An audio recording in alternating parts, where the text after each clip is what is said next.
Merci.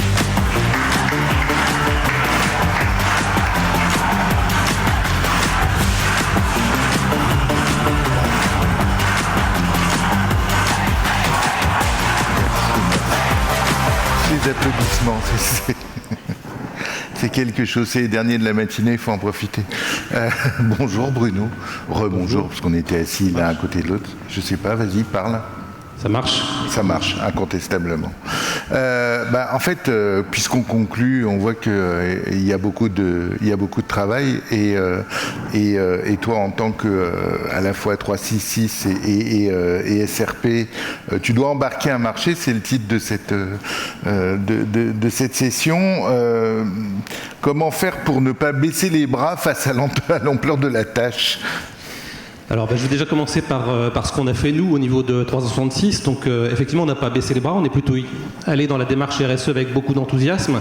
C'est-à-dire qu'au moment où on s'est attaché à cette thématique, il y a à peu près 1 an et demi, c'était en octobre-novembre 2020, on l'a abordé par la face la plus complète et la plus large. C'est-à-dire qu'on s'est dit qu'on n'allait pas travailler seulement pour 366, mais qu'on allait essayer d'embarquer l'ensemble des éditeurs de PQR avec nous. Et donc, nous, on est une PME, on fait un bon 100 millions d'euros de chiffre d'affaires, on est 80 personnes, et on s'est dit qu'on allait embarquer avec nous 13 groupes qui représentent 55 marques de presse quotidienne régionale, 2 milliards de chiffre d'affaires, 20 000 salariés, et qu'on allait embarquer ces 20 000 salariés dans une démarche qu'on avait décidé de faire et de mener à son terme.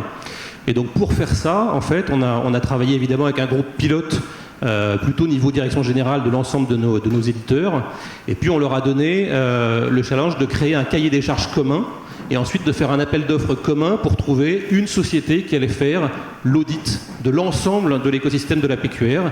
Et là aussi, on est allé au plus large, c'est-à-dire que plutôt que de s'interroger uniquement sur l'aspect environnemental, qui était le principal insight qui nous était donné par le marché publicitaire, on a abordé tout ça sous l'angle de la RSE complète, c'est-à-dire l'impact environnemental, mais aussi la gouvernance des entreprises, l'inclusion, la parité, enfin tout ce qui va avec la RSE, la responsabilité dans la société. Et donc évidemment, ça a été un enjeu extrêmement important à notre échelle, puisqu'on a été pilote de l'ensemble de cette direction et j'espère de transformation. Et donc satisfait du résultat ?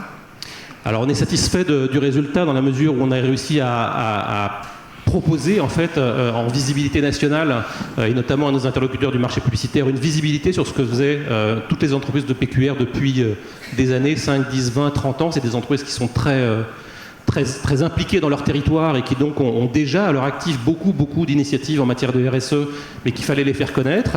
On est très content du résultat parce qu'on a permis à l'ensemble de ces entreprises de partager entre elles toute l'innovation sur les encres végétales, la fin du plastique, les stratégies d'inclusion, les stratégies de diversité dans les rédactions. Tout ça, ça fait partie des initiatives qui sont prises par l'ensemble des groupes et qu'on a permis de partager à l'intérieur de notre écosystème. Et puis évidemment, c'est aussi un élément de satisfaction parce que nous, on s'est dit qu'on n'allait pas seulement faire un audit. Là, pour nos entreprises de PQR, on a fait un audit de 82 jours dans l'ensemble des entreprises sur l'ensemble du territoire. Mais nous, on s'est dit qu'on allait un cran plus loin parce qu'on était un peu poisson pilote dans cette histoire-là. Et on s'est dit qu'au niveau de 366, on allait aller vers la labellisation de la régie 366. Donc c'est comme ça qu'on a été, à ma connaissance, la première régie labellisée RSE en France en juin 2021, mais un motif de satisfaction supplémentaire, ça a été qu'à notre grande surprise, là où en fait on pensait avoir quand même beaucoup de difficultés, puis on a été en but quand même à des difficultés pour faire adopter tous ces audits, on a finalement réussi à embarquer les sociétés de telle façon que le premier groupe de PQR, qui est donc le groupe EBRA, est allé vers la labellisation à son tour, la labellisation RSE en novembre de la même année, et entre un audit et une labellisation, il y a une différence énorme, une différence d'implication énorme pour l'ensemble des services, et puis on manipule de la donnée qui est de la donnée stratégique pour les entreprises, on fait des interrogations des parties prenantes, y compris des salariés, et c'est un élément qui peut quelquefois être vu comme un élément de blocage important, donc c'est un peu intrusif et très engageant. Et donc EBRA est passé également par la labellisation en novembre, mais le groupe Ouest France est passé par la labellisation 2 mois plus tard, et le groupe Sud-Ouest a été également labellisé RSE dans la foulée. Donc en un an, 50% de la PQR a été labellisée RSE. Et donc ça, c'est évidemment un élément qui est un élément de satisfaction très important. Et tu parlais de difficultés, ça a été quoi les principales difficultés? Alors les difficultés, je pense que pour tous ceux qui vont s'engager dans des démarches RSE et notamment dans la labellisation, on l'a dit d'ailleurs en filigrane un peu dans cette matinée, les difficultés elles viennent toujours d'en haut. C'est-à-dire c'est toujours entre la présidence et la direction générale que ça se passe et que là il y a du blocage. Quand on interroge les parties prenantes, on interroge les salariés. Et on interroge les salariés sur leur vision de l'entreprise, sur leur bonheur dans l'entreprise. On va parler d'accidents du travail, on va parler de rythme de travail, on va parler de rôle du management. Et ça, c'est quelque chose qui fait un peu peur aux directions générales, aux présidences. Donc là, il faut avoir beaucoup de conviction pour passer cet obstacle-là. Et puis aussi rassurer sur le fait que non seulement c'est intéressant, tous les résultats qu'on a, c'est intéressant, mais souvent c'est encourageant. C'est-à-dire que contrairement à ce que pensent les présidences et les directions générales, mais souvent les salariés ils sont contents d'être dans l'entreprise où ils sont et ils ont plein d'idées pour faire en sorte que ça progresse. Donc ça c'est plutôt intéressant. Après il y a d'autres difficultés. C'est pas naturel pour un DAF de donner le fichier des écritures comptables pour aller comprendre quel est l'impact énergétique. Donc en général, il faut 3 mois de conviction avant que finalement il réponde au mail, et puis 3 mois de plus pour qu'il donne le fichier des écritures comptables. Voilà, c'est pas naturel pour un DRH de donner la grille des salaires, parce que quand on est dans une démarche RSE, il y a ça aussi.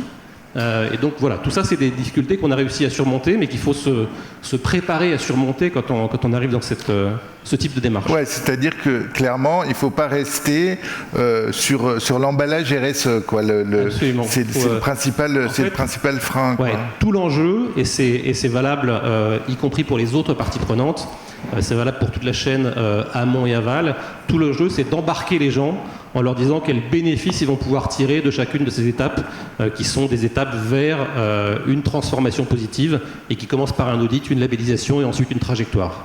Les gens et le marché, comment est-ce qu'on l'embarque, le marché derrière? Alors le marché, c'est un vrai sujet. Moi, je pense qu'on est arrivé à un moment pivot, là, c'est-à-dire que ça fait 1 an, 2 ans qu'on parle beaucoup de RSE. Je pense qu'il faut que le marché s'organise aussi pour avoir une posture par rapport à ça. C'est le sens, je pense, des mouvements qui sont préparés en ce moment dans les organisations syndicales. Donc il y a une démarche qui a été faite par le SRI à laquelle on a participé, qui vise à déterminer une méthodologie pour les calculs de carbone qui travaillent sur l'aspect digital. C'est ce qu'on est en train de mettre en place au sein du SRP. Je crois vraiment qu'on a intérêt à aller vers beaucoup de consensus et beaucoup de coordination entre les médias, à l'intérieur des médias, et puis ensuite avec les médias dans leur ensemble et avec toutes les parties prenantes, que ce soit les agences et les annonceurs, et à ne pas faire de toutes ces démarches des enjeux de compétitivité immédiate. Ce qui est un élément très important dans le fait que tout le monde arrive à progresser, puisque tout le monde ne va pas au même rythme. Mais c'est quelque chose qui est très important et qui a été là aussi évoqué quelques fois dans la matinée. C'est-à-dire que quand on commence à travailler ce matériau de la RSE et par exemple du bilan carbone, on s'aperçoit qu'on est toujours petit dans la chaîne, mais qu'en même temps on a un impact qui est plus grand que nous-mêmes. C'est-à-dire que, pour vous donner un exemple sur le bilan carbone, pour ce qui concerne la presse, il y a 15 à 20% des émissions de gaz à effet de serre qui sont dues à la production stricto sensu des contenus. Et donc ça veut dire qu'il y a 80 à 85% de notre bilan de gaz à effet de serre qui est construit en fait par la chaîne d'approvisionnement en amont et la chaîne de distribution et de diffusion des contenus en aval. Et donc ça veut dire qu'il faut qu'on prenne en main, y compris, tout ce qu'on fait avec notre chaîne d'approvisionnement et tout ce qu'on fait avec notre chaîne de diffusion, et ça veut dire des impacts sur, évidemment, nos sociétés partenaires. Et donc, à chaque fois qu'on travaille ces sujets de la RSE et de l'impact environnemental, qui est une partie de ces enjeux RSE, ben on s'aperçoit qu'on est à la fois petit dans un écosystème qui nous dépasse très largement et en même temps beaucoup plus grand que nous-mêmes. Et c'est un peu ce qu'on a montré avec l'embarquement de l'ensemble de nos parties prenantes et de nos actionnaires. On est toujours beaucoup plus grand que nous-mêmes parce qu'on a un impact sur tout ce qui se passe en amont et en aval. Et c'est ça qu'il faut essayer de maximiser. Et c'est pour ça que l'enjeu de l'interprofession est un enjeu qui est extrêmement important aujourd'hui, avec aussi la professionnalisation, parce que la RSE, on l'a souvent mis on top sur les DIRCOM. En fait, maintenant, il faut que ça devienne des jobs à part entière dans les entreprises. Merci Bruno. Bien, merci à vous.